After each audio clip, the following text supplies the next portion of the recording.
और इस वक्त की अगली बड़ी खबर का रुख करेंगे। ब्रेकिंग न्यूज है, आरबीआई का रेपो रेट पर एक बड़ा फैसला।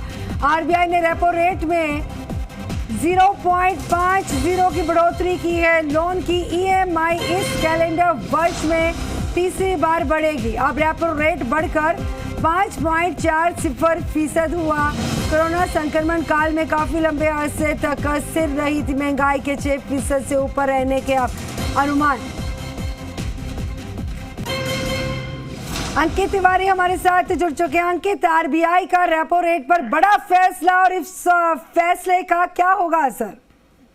देखिए, सीधे तौर पर असर लाखों कर्जदारों पर पड़ने जा रहा है। इस कैलेंडर वर्ष में तीसरी बार है जब आरबीआई ने महंगाई का बोझ उपभोक्ताओं पर डाला है, खासतौर पर उन पर जो विभिन्न फाइनेंशियल इंस्टीट्यूशन से कर्ज लेकर घी पी रहे हैं। जाहिर तौर पर जो महत्वपूर्ण चीजें जो आमतौर पर देखी जा रही है बैंकिंग और फाइनेंशियल उपभोक्ताओं से जुड़ी, उन पर अब कर्ज का बोझ बढ़ने जा रहा है।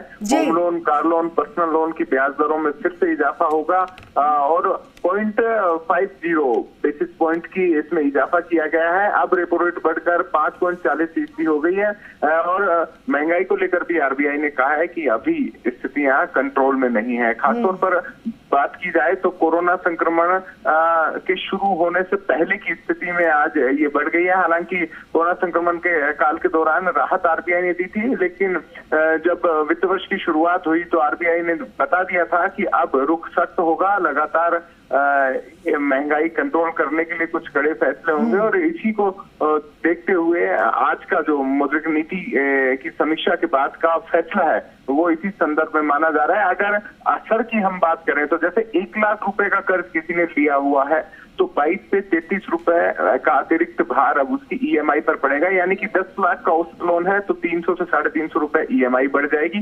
20 लाख रुपए अगर उन्होंने कर्ज लिया हुआ है तो 550 से लेकर 700 रुपए प्रति माह ईएमआई का बोझ बढ़ेगा। वहीं 30 लाख रुपए का आवास कर्ज लिया हुआ है तो 900 से 950 रुपए की ईएमआई बढ़ेगी। ये सामान्यतः होम लोन के ऊपर है। अगर पर्सनल लोन लिया हुआ है तो इसकी राशि अधिक होगी और वाहन लोन लिया हुआ है तो उनकी दर के अनुसार होगी। और जाहिर तौर पर आरबीआई ने वित्त वर्ष 2023 के लिए सकल घरेलू उत्पाद के ग्रोथ का अनुमान 7.2% को बरकरार रखा है। यानी कि आरबीआई को उम्मीद है भारत की जीडीपी बढ़ेगी, साथ ही जो जीडीपी ग्रोथ के आधार पर है वो भी वर्तमान मूल्यों के आधार पर स्थिर रहेगी। वहीं मार्जिनल स्पेंडिंग फैसिलिटी और बैंक रेट्स को 5.15% से बढ़ाकर 5.65% किया गया है, यानी इसमें इजाफा किया गया है। और इन फैसलों का असर सितंबर माह में उपभोक्ताओं पर पड़ेगा, क्योंकि अभी आदेश जारी हुए हैं। डिफरेंट जो निजी बैंक है और सरकारी बैंक है वो अब आने वाले दिनों में आदेश जारी करेंगे। ऐसे में अगली जो ईएमआई आएगी वो वजनदार रहेगी। जी बिल्कुल जाहिर सी बात है, महंगाई का दौर और ज्यादा तेजी से जो ग्राफ है और ऊपर जाएगा। बहुत शुक्रिया अंकित फिलहाल तक की जानकारी के लिए।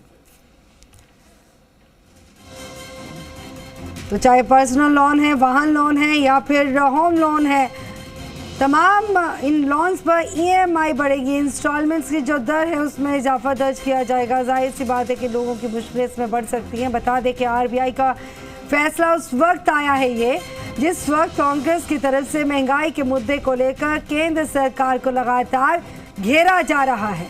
एक बार फिर से बता दें कि एक बड़ा फैसला आरबीआई ने लिया, रेपो रेट पर एक बड़ा फैसला।